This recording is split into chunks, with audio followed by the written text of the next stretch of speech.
இன்றைக்கு நாம் தியானிக்க இருக்கிற வசனம் 2 தெசலோனிக்கர் 3ஆம் அதிகாரம் 16வது வசனம்.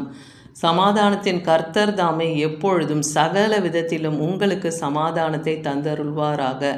இன்னைக்கு கர்த்தர் நம்மோடு கூட இருக்கிறார். இன்னைக்கு தேவன் நமக்கு சமாதானத்தை சகல விதத்திலும் உங்களுக்கு தருவேன் என்று வாக்கு பண்ணுகிறார். ஏன்னா சமாதான காரணர் நம் கர்த்தர் இல்லையா? அவர் சமாதான பிரபு.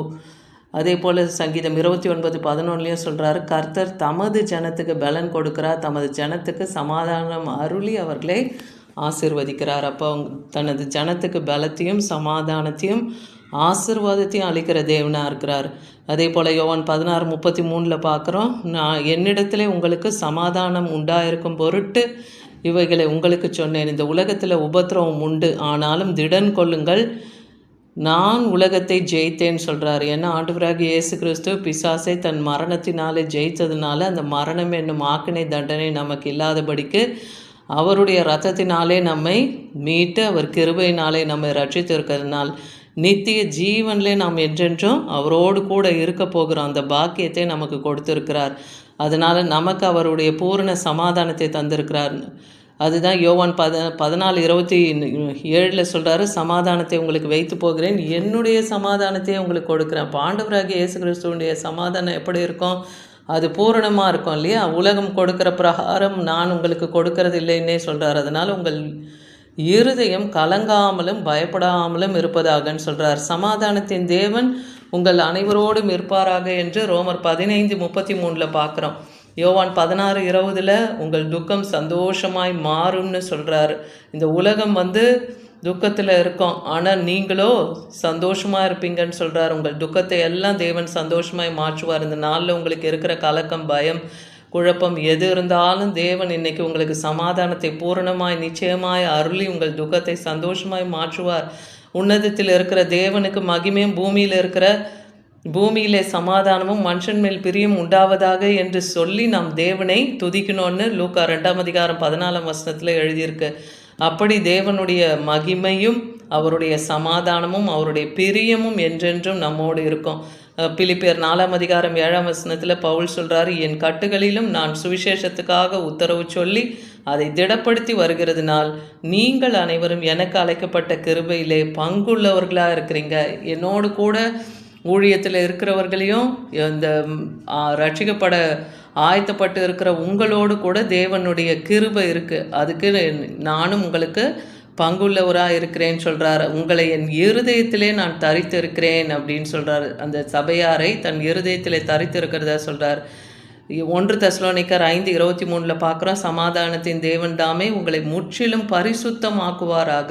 தேவனுடைய சமாதானம் நம்மை நிரப்பணும்னா நாம் பரிசுத்தத்தை காத்துக்கொள்ளணும். நம்முடைய ஆவி, ஆத்மா, சரீரம் முழுவதும் கர்த்தராகிய இயேசு கிறிஸ்து வரும்போது குற்றமற்றதாக காக்கப்பட வேண்டும் என்றால் நாம் அந்த பரிசுத்தத்தை காத்துக்கொள்ளணும். கரை திரை குறை இல்லாமல் அவர் சமூகத்திலே நிற்க திராணி உள்ளவர்களாய் நம்மை தேவன் ஆயத்தப்படுத்த வைக்கிறார். எபேசியர் 2:14 பார்க்குறோம், அவரே நம்முடைய சமாதான காரணராக இருக்கிறதுனால இருதரத்தாரையும் ஒன்றாக்கி, யாரை?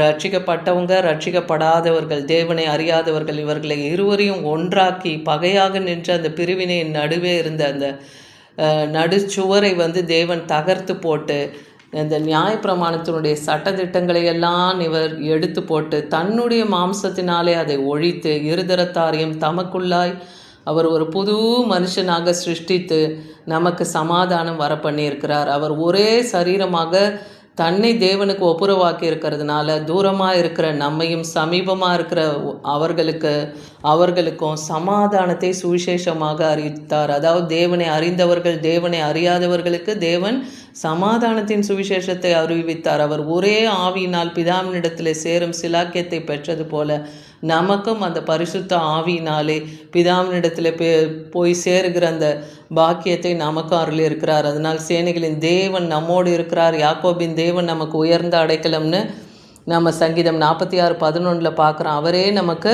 உயர்ந்த அடைக்கலமாக இருக்கார். கர்த்தர் நம்மோடு இருக்கிறார்.